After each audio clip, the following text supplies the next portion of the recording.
Hillary Clinton has apparently done it again, delivering another speech that's receiving, at least initially, very good reception amongst liberals, amongst progressives. They like the things that she's saying, and she's tied it in very closely to the situation developing in Baltimore. It has to do with much needed reforms in the criminal justice system. We're going to read a few excerpts here and see, is she striking the right tone, and can you actually trust anyone with the last name Clinton to do the right thing when it comes to the criminal justice system? So that's, as you hear these remarks, let that be in the back of your mind. So she says, for yet again, the family of a young black man is grieving a life cut short. Yet again, the streets of an American city are marred by violence, by shattered glass and shouts of anger and shows of force.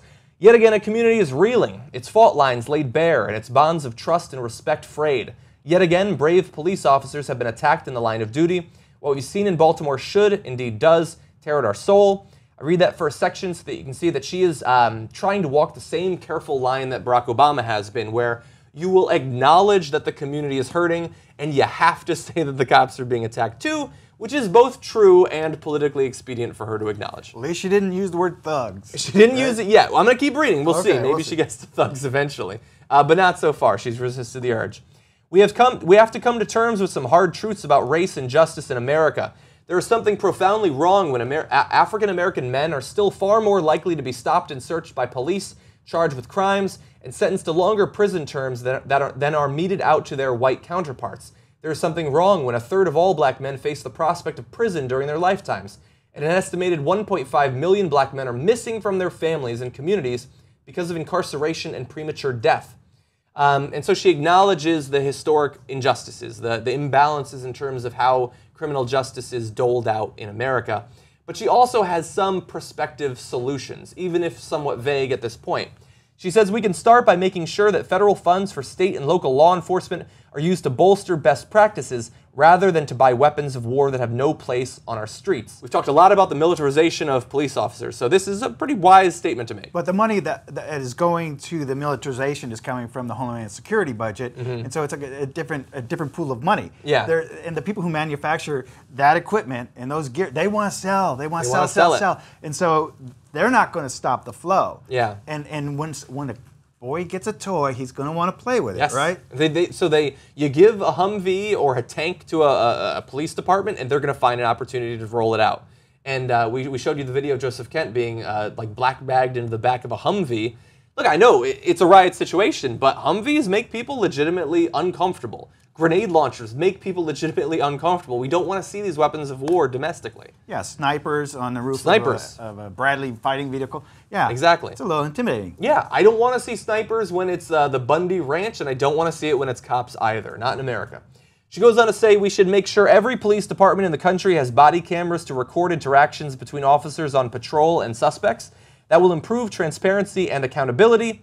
It will help protect good people on both sides of the lens. For every tragedy caught on tape, there surely has been many more that remained invisible. So I'm glad that she is acknowledging that this is giving us a window into the life experiences of this community that they have been experiencing for decades, but that is just the tip of the iceberg. She goes on to say it's a stark fact that the United States has less than 5% of the world's population, yet we have almost 25% of the world's total prison population. Of the more than 2 million Americans incarcerated today, a significant percentage are low-level offenders. That is a big problem in America, this privatized prison system. For-profit prison system. Yeah. For profit, not for justice. And so, can we reverse that? Well, it's big money. Exactly, that's the problem. And that big money has lobbying power. And this is all part of the problem of campaign finance. People have taken money, and what are they going to do? Go against the money that's given to them to try to shut down the for-profit prison system. Yeah. It's one of those industries where, isn't it convenient that we dole out huge sums of money to the corporations that run these private prisons? They get far more dollars per prisoner than the public equivalent.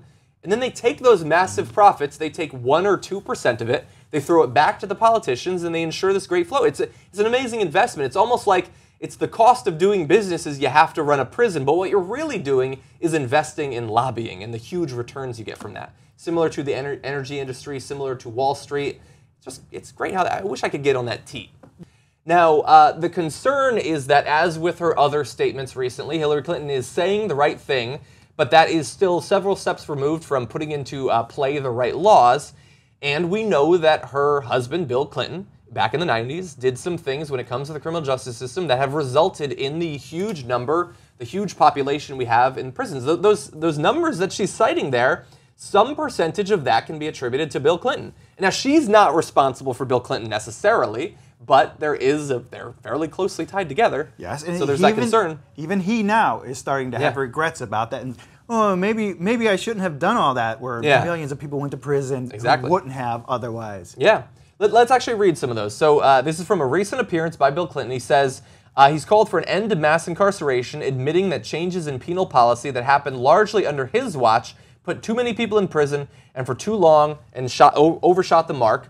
And he said that when he won his well, actually, this is just stats, but when he won his first presidential election in 1992, there were about 850,000 people in prison in the U.S. By the time he ended his second term in 2000, that population had grown to over 1.3 million. Now, again, she is not responsible for everything that Bill Clinton did. And I would, if I'm going to hear apologies out of him, I'd rather hear apologies in terms of the deregulation of the Wall Street. But this is something important to apologize for, too. And so I guess that's something. Yeah, but it's difficult to roll back. Yeah. How do you undo that? He's created an entire industry around this. It does feed into what we're talking about in terms of, she's talking about the criminal justice system. But what she's not addressing at all is the judicial process, where and the oversight of the police community. Mm-hmm. They're not being made part of this conversation at all. Yeah. Yeah, and look, I mean, she can talk about the body cameras, and I think that in many situations those could help, perhaps. But at the end of the day, like, if the culture leads to juries never being willing to convict a cop, that's not something that necessarily she can fix. I mean, that's something she can try to influence with her speeches. We've seen the power of that in the past, but I mean, even when Darren Wilson was charged, you had the prosecutor purposefully bungle the case, and then the jury goes along with it.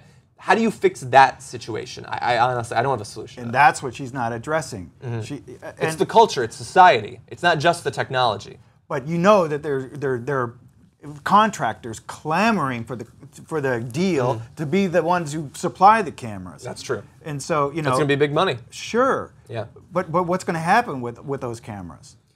In many cases, you're going to have footage of the person being killed and no willingness to do anything with it. No charges brought, Yes. or not guilty.